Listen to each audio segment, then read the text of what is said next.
The Awakening. Dr. Sarah Chen hadn't slept in 36 hours, but the humming of her instruments kept her wide awake.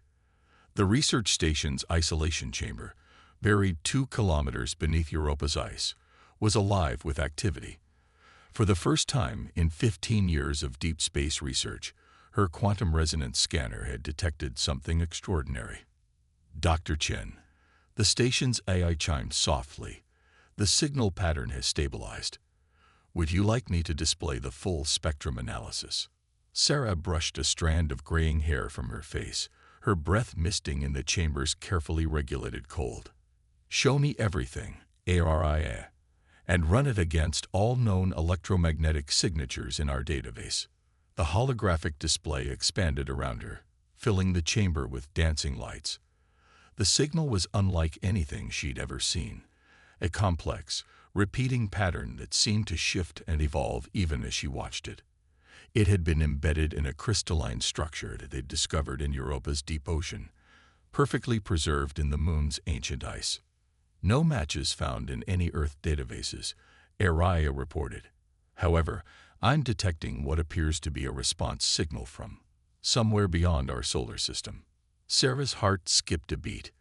Beyond our system? That's impossible. We've never detected any signs of extraterrestrial communication, despite centuries of searching. The response originated approximately 47 light-years from Earth, Araya continued. It began precisely 3.7 seconds after our scanner activated the crystal. Sarah reached for her comm unit, then hesitated. Discovery protocol required her to notify Earth Central immediately, but something about this felt different. The signal wasn't just coming from space. It had been waiting here, in our own solar system, like a message in a bottle buried in the ice. RIA, can you decode any part of the signal? Analyzing. It appears to be a language, Dr. Chen. Complex, but structured. Given time, I believe I could. The AI's voice cut off abruptly as every screen in the chamber flared brilliant white. When Sarah's vision cleared, a single message hung in the air before her, written in perfect English. Quarantine status. Compromised. Centennial intervention required. The chamber's emergency lights, activated as multiple proximity alarms, shrieked to life. Sarah rushed to the observation window, her eyes widening at the sight above. Through Europa's kilometers of ice, visible even at this depth, a massive shape was descending from orbit, sleek, silver, and unmistakably artificial.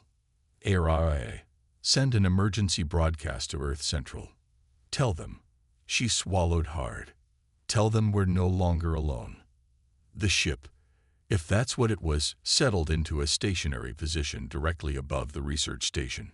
Its hull seemed to ripple like liquid metal, and Sarah's instruments were going haywire just trying to scan it. Whatever this technology was, it was far beyond anything humanity had achieved. A new message appeared in the air. Remain calm, human. The Centennial's AAVARRIVD2 contained the breach. Breach? What breach?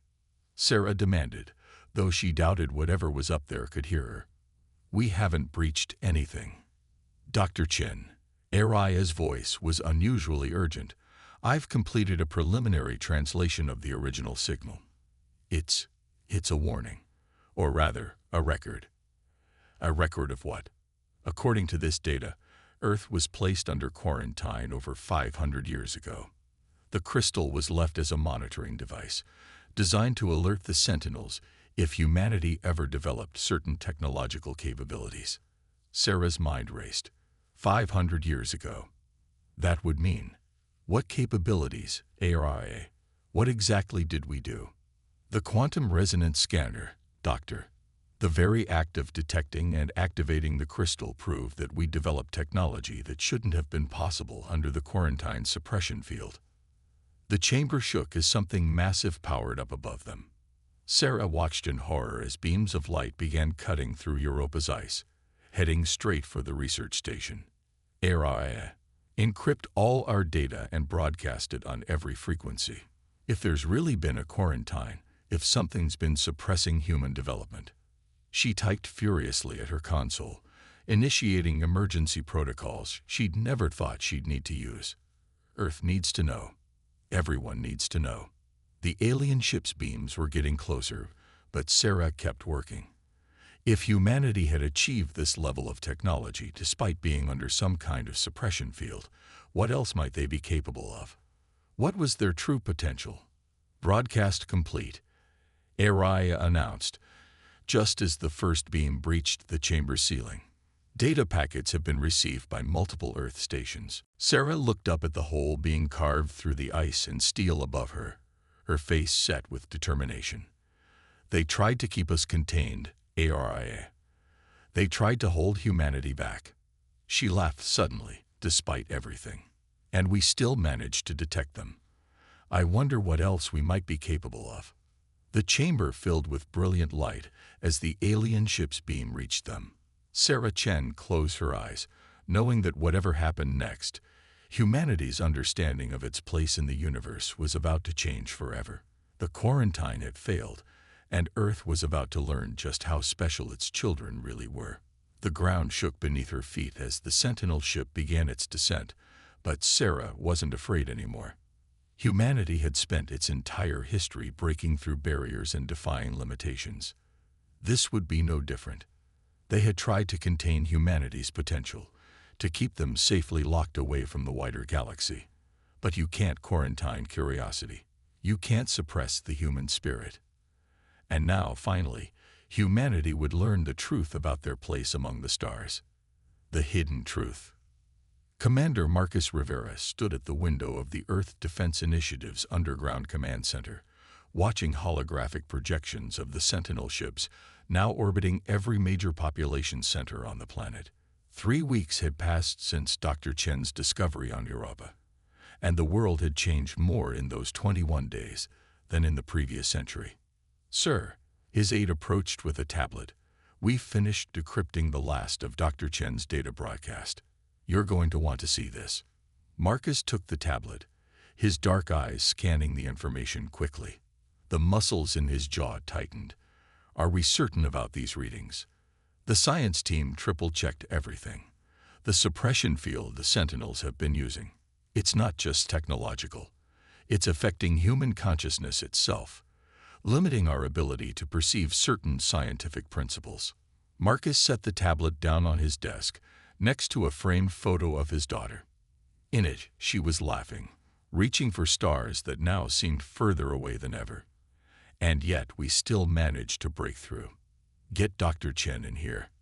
Sarah Chen looked different from the woman in the Europa surveillance footage.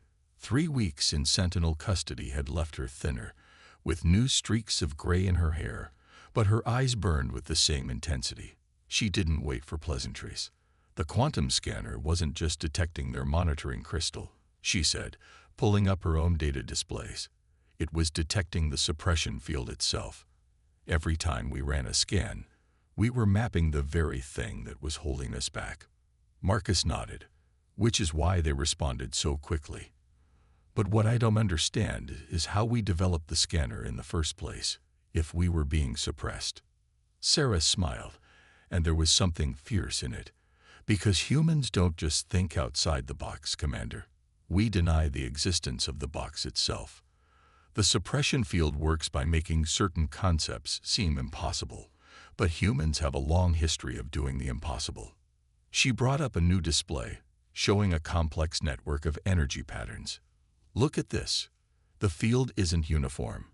There are gaps, fluctuations. Every time humans pushed against our limitations, every time we refused to accept impossible as an answer, we created microfractures in the field. And those fractures, they're growing. The more we learn about the field, the weaker it becomes. It's like immunity building up against a disease. The Sentinels didn't account for human adaptability. Marcus walked to a large display showing the current positions of Sentinel vessels. Their technology was centuries ahead of anything Earth possessed, or so they thought. How many other species do you think they've done this to? Based on the data we recovered, dozens, maybe hundreds. But here's the interesting part. Sarah pulled up another display, this one showing what looked like brainwave patterns. The suppression field affects each species differently. For some, it limits technological growth. For others, social development. But for humans, it tried to limit both. Marcus finished. And failed. Exactly. Because human development isn't linear. We don't advance in just one direction. When we hit a wall in technology, we advance culturally. When social progress stalls, we innovate technically. We're unpredictable. Marcus picked up the tablet again, studying the decoded Sentinel communications. They're scared, he said quietly. Not just of what we are, but of what we might become. Sarah nodded. The quarantine wasn't about protecting the galaxy from us. It was about protecting their control. Human unpredictability threatens the very foundation of their society. A new alert flashed across the main display. Another Sentinel ship had entered orbit, larger than the others. Marcus watched it take position over North America, its hull shimming with that impossible liquid metal appearance. "Dr. Chen," he said, not taking his eyes off the ship, "if we've managed to achieve this much under suppression, what do you think we're truly capable of?" Sarah was already working at a console, her fingers flying over the controls. "Let's find out." The quantum scanner showed us the gaps in their field. If we can replicate that technology, enhance it, we could break the suppression completely. Marcus finished. He turned to his aide. "Initiate Protocol Prometheus. Get every physicist, engineer, and theorist we have working on this, and contact our allies quietly. If there are other quarantine species out there, they deserve to know the truth too." As the command center erupted into activity, Marcus thought about his daughter's photo, about her reaching for the stars. The Sentinels had tried to clip humanity's wings before they even knew they had them. But they had made a crucial mistake. They had given humanity a limit. And if there was one thing humans excelled at, it was breaking limits. Sarah looked up from her work, her eyes bright with possibility. "Commander, I think I'd found something." The scanner didn't just map the suppression field. It created resonance patterns within it. If we could amplify those patterns, we could shatter it completely, Marcus said. He smiled, thinking of all the supposedly impossible things humanity had already achieved. How long? A few weeks to build a prototype. Less if we can repurpose some of the quantum scanning arrays we already have. Marcus nodded, watching the Sentinel ships through the window. They thought their presence was a show of force, a reminder of their technological superiority. Instead, they had given humanity something far more dangerous, proof that they had been right all along. The impossible was only impossible until someone decided to try anyway. "Begin immediately," he ordered. "It's time to show the galaxy what humanity can really do."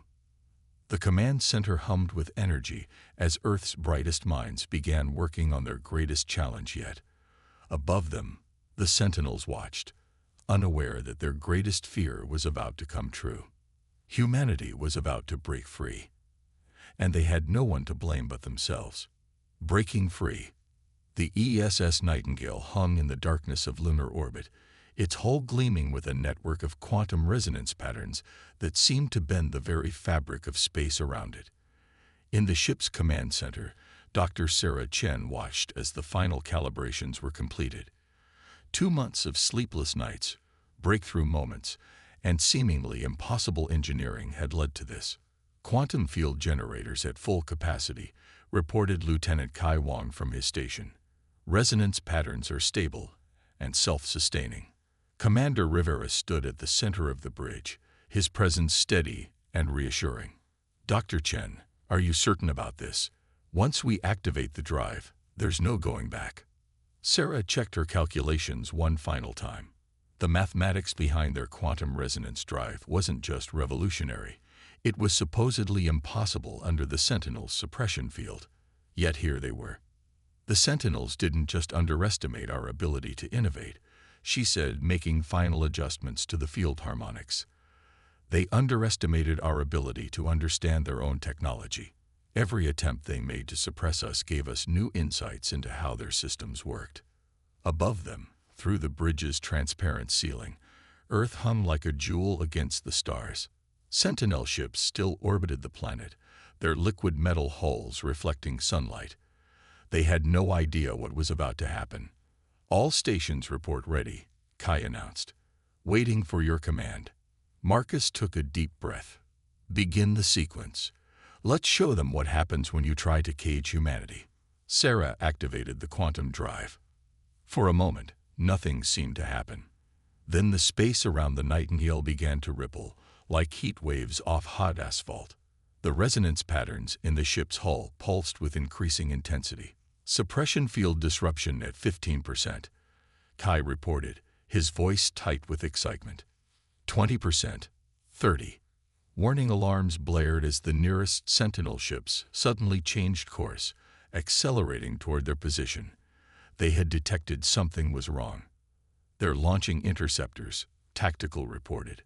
"Multiple weapons signatures detected." Marcus remained calm. "Hold position. Continue the sequence." Sarah watched the readings climb. The quantum resonance was creating a cascade effect, each pulse weakening the suppression field further. "Field disruption at 60%. The Sentinel ships are charging their main weapons. Let them," Marcus said quietly.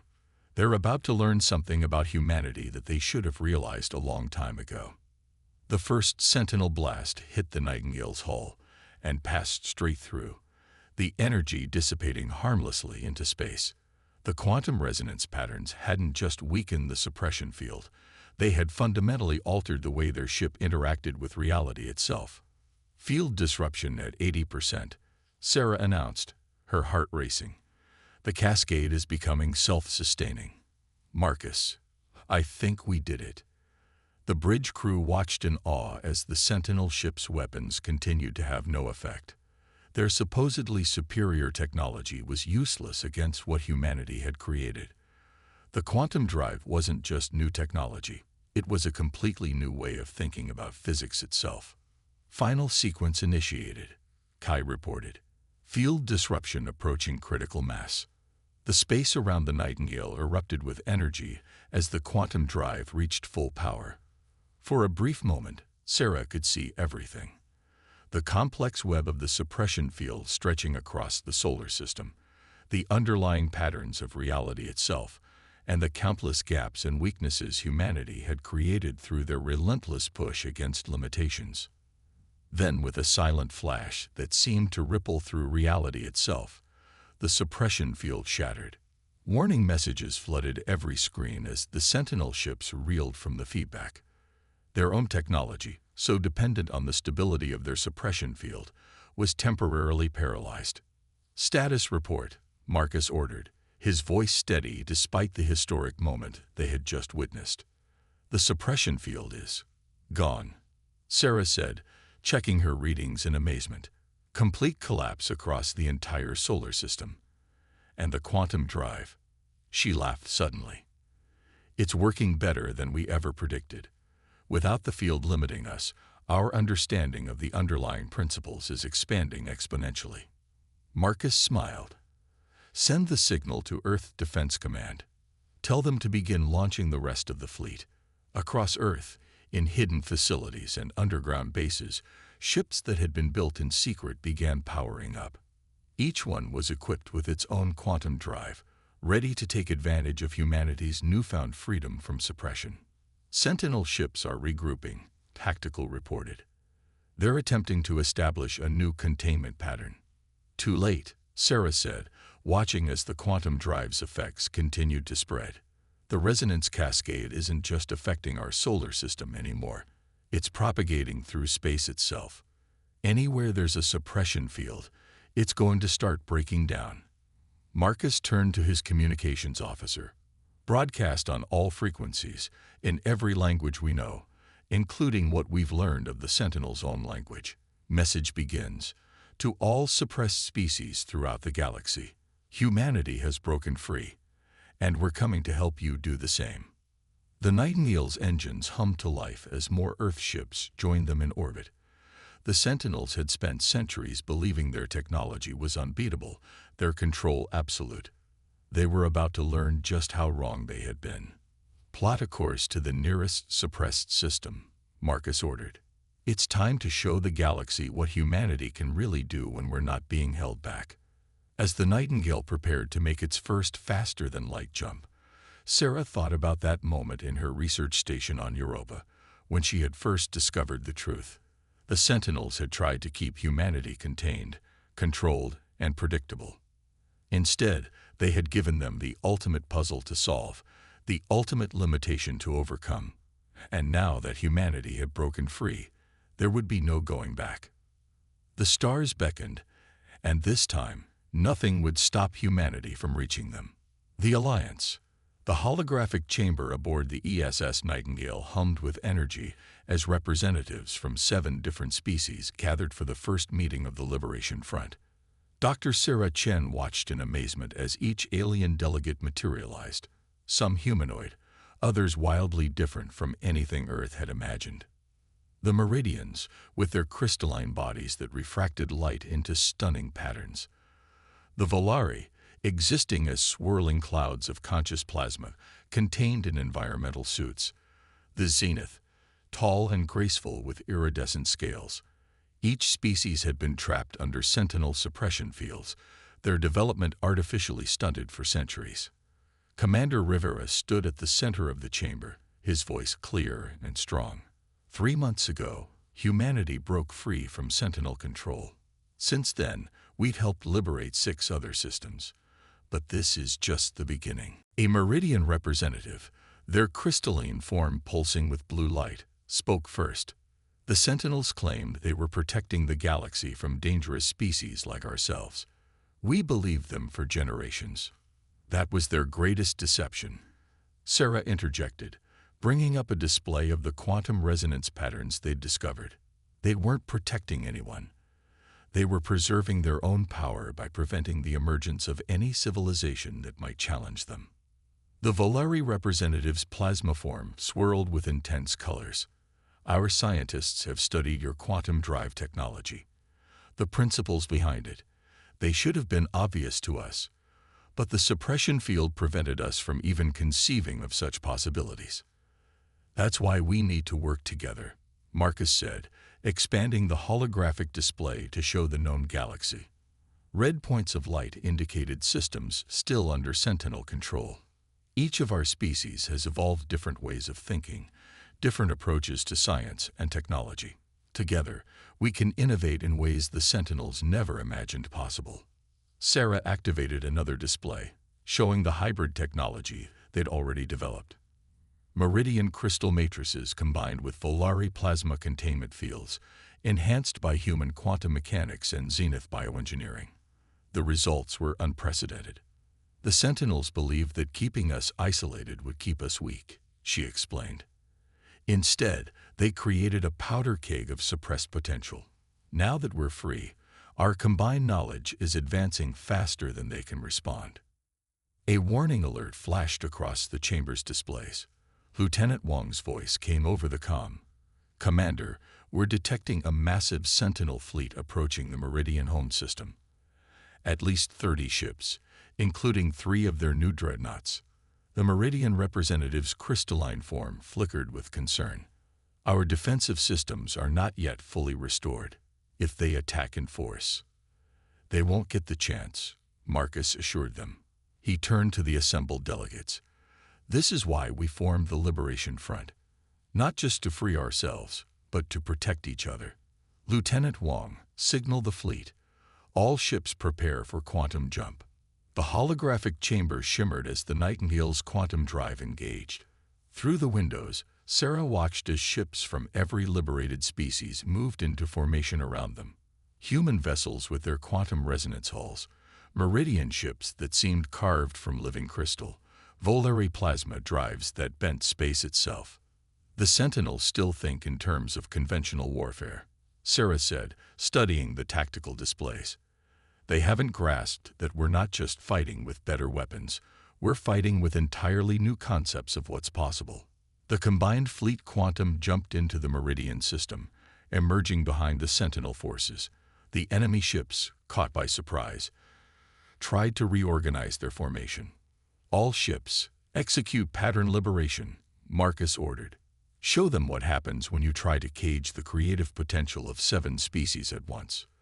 The battle that followed was unlike anything the galaxy had ever seen. Human quantum drives created spaces where conventional physics didn't apply. Meridian crystals redirected enemy weapons through dimensional rifts. Volari plasma fields disrupted the very fabric of space around Sentinel ships. Their dreadnoughts are retreating, Tactical reported. The rest of their fleet, they're completely surrounded. The Sentinel ships, for the first time in their history, surrendered.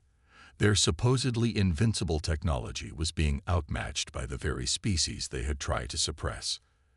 As the fighting ended, Sarah noticed something interesting on her displays. Marcus, look at this. The quantum resonance patterns, they're starting to affect Sentinel technology directly. Their suppression field technology is becoming unstable across multiple sectors. The Zenith representative, who had been quietly observing, spoke up. They built their entire civilization on the assumption that they could control and contain other species. Now that assumption is crumbling. Marcus nodded. And it's not just their technology that's failing. Their entire society is based on the idea of their own superiority. Every victory we achieve, every innovation we create together, proves that idea false. The holographic chamber filled with new tactical data as reports came in from across the galaxy. More suppressed species were breaking free, reaching out to join the Liberation Front. The Sentinels' carefully maintained order was unraveling faster than they could respond. We should press our advantage, the Volari representative suggested, their plasma form pulsing with excitement. Strike at their core systems while they're still reeling. No, Marcus said thoughtfully. We're not going to defeat them through military might alone. We're going to defeat them by showing the galaxy a better way forward. Every species we free, every collaboration we forge, proves that diversity and freedom create more progress than control and suppression ever could. Sarah watched as the delegates began discussing strategies for combining their technologies in new ways. The Sentinels had feared the unpredictability of free species working together, and they had been right to be afraid. The Liberation Front wasn't just fighting for freedom. They were creating a new kind of civilization, one built on cooperation instead of control, on innovation instead of suppression. And with every passing day, more species were choosing to join them. The galaxy was changing, and there was nothing the Sentinels could do to stop it. They had tried to prevent the rise of rivals by caging the creative potential of countless species. Instead, they had created the very force that would ultimately replace them. Humanity had not only broken free, they had shown others how to break free as well. And together, they were about to reshape the galaxy. New dawn. The Sentinel High Council chamber, for the first time in its 1,000-year history, was under siege. Through its crystalline walls, the combined fleets of the Liberation Front filled the sky of Primera, the Sentinel capital world. The ESS Nightingale held position at the center of the fleet, its quantum resonance patterns rippling through space like waves on a cosmic ocean. Dr. Sarah Chen stood beside Commander Rivera on the Nightingale's bridge, watching as the final battle unfolded. 6 months had passed since humanity's first breakthrough, and the galaxy had transformed beyond recognition. The Sentinel defense grid is collapsing, Lieutenant Wang reported. Our hybrid quantum plasma fields are disrupting their entire network. They can't maintain coherent suppression fields anywhere in the system. Marcus nodded, his expression grave. Open a channel to High Counselor Vex. It's time to end this. The holographic display flickered to life, showing the ancient Sentinel leader. Vex's metallic skin had lost its usual luster, and the geometric patterns that marked their rank appeared dim and unstable. You've won, humans, Vex said, their voice carrying a mixture of fear and awe. In 6 months, you've undone the work of 1,000 years. Are you satisfied? This was never about winning, Sarah stepped forward. It was about freedom, about potential, about the right of every species to develop without artificial limitations. You don't understand. Vex's patterns flickered erratically. We had to contain you. All of you. Your kind. Humans especially. You don't just grow. You explode. You take ideas that should be impossible and make them real. You combine technologies in ways that defy rational analysis. And now you've taught others to do the same. Marcus smiled slightly. That's not a flaw, counselor. It's the greatest strength of all sapient life. The ability to imagine something better and then make it real. The tactical display updated, showing more Sentinel defense platforms going dark. The Liberation Front's hybrid technologies, combinations of human quantum science, meridian crystallography, Volare plasma physics, and dozens of other formerly suppressed innovations, were systematically dismantling the empire the Sentinels had spent centuries building. Your suppression fields didn't just hold back our technological development, Sarah explained, bringing up her latest research data. They tried to limit our ability to dream, to imagine, to hope. But you can't suppress the fundamental nature of consciousness itself. The more you tried to contain us, the more we pushed back. A new alert flashed across the screens. Throughout the Sentinel capital system, quantum resonance cascades were spreading, breaking down the last remnants of their control infrastructure. Counselor Vex, Marcus said, his voice firm but not unkind, your empire is finished, but you don't have to be our enemies. Join us. Add your knowledge to ours. Help us build something new. A galaxy where every species can reach their full potential. The Sentinel leader was silent for a long moment, their patterns shifting through complex geometries. And if we refuse, then you'll be left behind, Sarah said simply. The galaxy is changing. The age of suppression is over. The only question is whether you want to be part of what comes next. Through the bridge windows, they could see more ships arriving. Vessels from newly liberated species joining the Liberation Front's fleet. Each one represented a different approach to science, a different way of thinking about the universe. Your choice, counselor, Marcus said. Surrender and help us build a new future, or watch as that future happens without you. The silence stretched for what felt like eternity. Finally, Vex's pattern stabilized into a new configuration, one that Sarah's xenocultural database identified as indicating acceptance. Perhaps, the Sentinel leader said slowly, it is time for us to learn what it means to grow without limitations as well. The surrender of the Sentinel High Council marked not just the end of a war, but the beginning of a new era. As Sarah looked out at the assembled fleet, she couldn't help but smile at the irony. The Sentinels had tried to prevent the rise of rivals by suppressing the development of other species. Instead, they had created the conditions for something far more powerful, a civilization built on the combined creativity and innovation of dozens of unique species. 1 month later, the first Galactic Congress convened in Earth orbit. Representatives from over 30 species, former suppressed worlds, neutral systems, and even reformed Sentinel factions, gathered to chart a course for the future. The quantum resonance technology that had started it all had evolved into something far greater through collaboration. Meridian crystal matrices enhanced its efficiency. Volare plasma physics extended its range. Zenith bioengineering made it more stable. Each species contributed their unique perspective, their particular way of solving problems. You know, Sarah said to Marcus as they watched the Congress begin its first session, the Sentinels were right to be afraid. Not because we were dangerous, but because we represented something they couldn't control, the power of unrestricted creativity. Marcus nodded, looking at the incredible variety of beings working together below. They thought suppression would make the galaxy safer. Instead, it just delayed the inevitable. Life finds a way to grow, to evolve, to reach for something higher. And humans, we did what we do best, he smiled. We looked at something everyone said was impossible, and we decided to try anyway. Then we showed others how to do the same.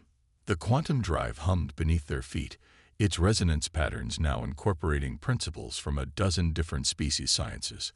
Above them, ships of every description moved through space in ways the Sentinels had once deemed impossible. The age of suppression was over. The age of collaboration had begun, and it had all started because humanity refused to accept the limitations others tried to impose on them. As the Congress began its work, Sarah thought about that first discovery in her research station on Europa. The Sentinels had left that crystal as a warning system, a way to detect when humanity might be breaking free of their constraints. Instead, it had become the key to liberating the entire galaxy. Sometimes, she reflected, the most powerful force in the universe wasn't technology or weapons, or even knowledge itself. It was the simple, human belief that there was always a way forward, always another solution, always a new dawn waiting to be discovered. The stars stretched out before them, infinite in their possibility. And this time, nothing would hold them back.